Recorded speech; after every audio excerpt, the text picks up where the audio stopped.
오늘 소개해드릴 대학은 홍익대입니다. 홍익대는 나군과 다군에서 모집을 하고 있지만 실제로 따져보시면 나군은 예체능 실기 전형 중심이고요. 실제 일반 특성화고 학생들이 고려할 수 있는 모집 단위들은 전부 다군에 설정되어 있습니다.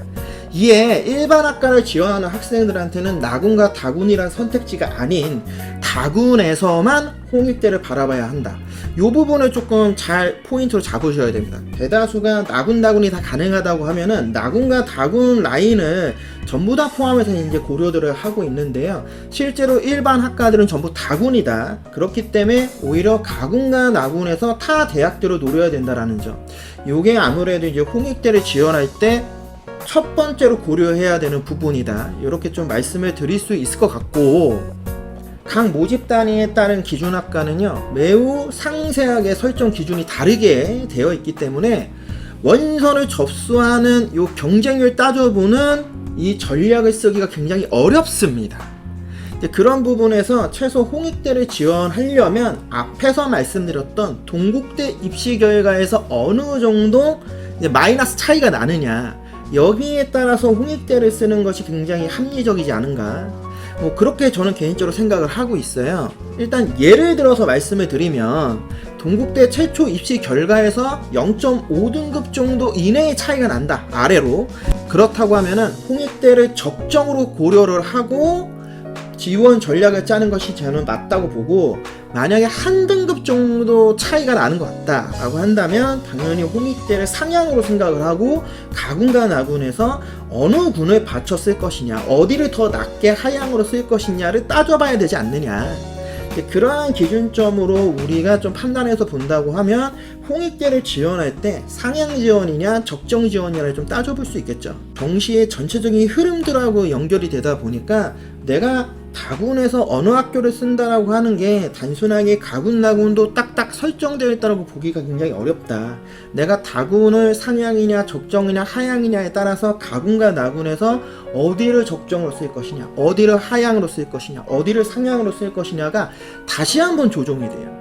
자, 여기에 그렇게만 조정이 됩니까? 아니죠. 결국 마지막에 정시 지원할 때 경쟁률 같은 부분들까지 우리가 판단해서 보게 되면은 이른바 정시 지원할 때의 그 두려움이 내가 원래 생각했던 학교에 대한 확신에 비해서 훨씬 높아지기 때문에 조금씩 더 소심해지고 조금씩 더 타협점을 보려고 하죠.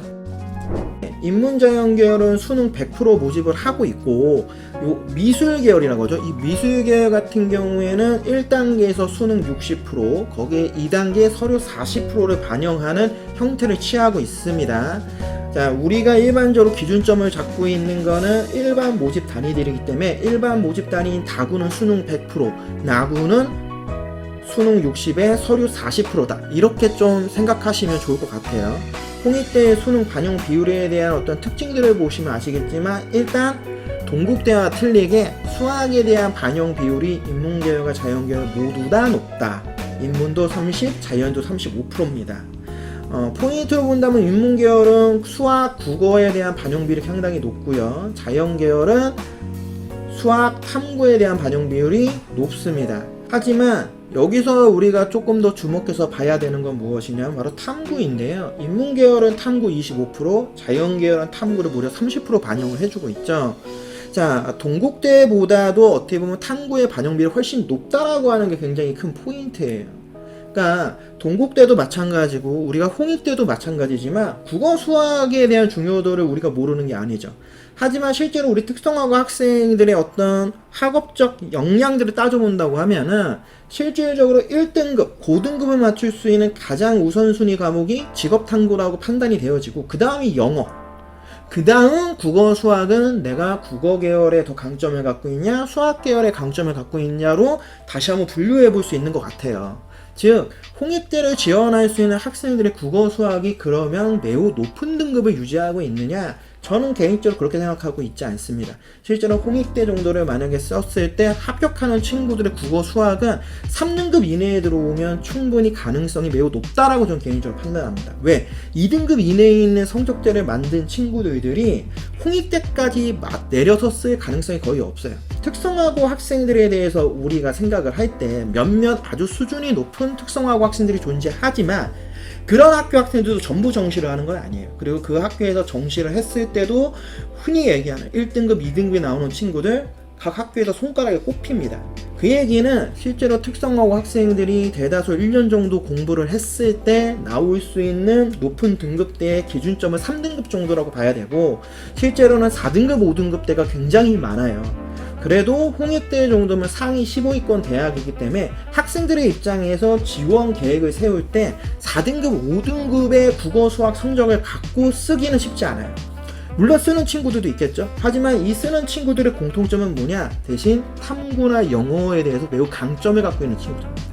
그렇다면 직업탐구가 1등급에 국어 수학이 만약에 3등급 하나, 4등급 하나, 아니면 3등급 하나, 5등급 하나 정도를 갖추고 있다라고 한다면, 여기에 뭐 영어도 한 3등급 이내 요 정도를 갖추고 있다라고 한다면 충분히 한번 공략해 볼 만하다, 이런 판단은 들어서고 있습니다. 다만 실제로 그런 점수를 만들 수 있는 친구들이 얼마나 될지는 알 수는 없겠죠.